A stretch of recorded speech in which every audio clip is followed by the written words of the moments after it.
ప్రాక్టాలజీ అంటే ఇది ఒక న్యూ సబ్జెక్ట్ వచ్చిందండి మన స్క్రీన్లోకి. ఏంటంటే piles, fissure, fistula, pilonidal sinus and ischiorectal fossa abscess అని చెప్పి మన బాటమ్ పార్ట్లో ఏముంటుంది అంటే ఆ ఏరియాలో ఉన్న వాటిలన్నింటినీ కవర్ చేసేదాన్ని ప్రాక్టాలజీ అంటారు. నెక్స్ట్ ఇప్పుడు మన సబ్జెక్ట్ ఇవాళ today the subject I'm going to talk is about fistulas. Fistula అంటే ఏమిటి? ఫిస్టులా అంటే తెలుగులో మనం నూతి అంటాం, కొంతమంది లూటీ అంటారు. నూతి యాక్చువల్లీ వర్డ్. నూతి అంటే ఏమిటి అంటే a communication, abnormal communication from the mucous membrane to the skin, it is called fistula. Mucous membrane అంటే ఏంటి? తడిగా ఉన్నదాన్ని మ్యూకస్ మెంబ్రేన్ అంటాం, బయట ఉన్నదాన్ని చర్మం అంటాం.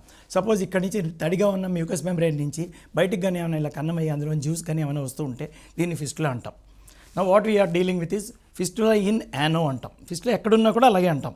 బట్ ఫిస్టులా అంటే జనరల్గా మనం అయితే నూతి అన్నా కూడా ఏంటి అంటే ఫిస్టులా ఇన్ యానో అంటే యానస్. యానస్ చుట్టుపక్కల దొడ్డికెళ్ళి మళ్ళీ చుట్టుపక్కల అంతా పిర్ర ఆ చోట అంతా ఉన్నదాన్ని యానస్ అంటాము. యానస్ లోపల మనకి తో వస్తుంది, రెక్టమ్ అండ్ యానల్ కెనల్. ఈ యానల్ కెనల్ మ్యూకస్ మెంబ్రేన్ ఉంటుంది, బయట చర్మం ఉంటుంది.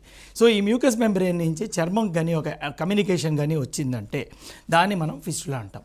అందులోంచి మధ్యలో కొంచెం నీరు, కొంచెం చీమి, కొంచెం మ్యూకస్ డిశ్చార్జ్ అవుతుంటాయి, ఫ్యూ డ్రాప్స్ ఆఫ్ బ్లడ్. దీన్ని ఫిస్టులా అంటాం.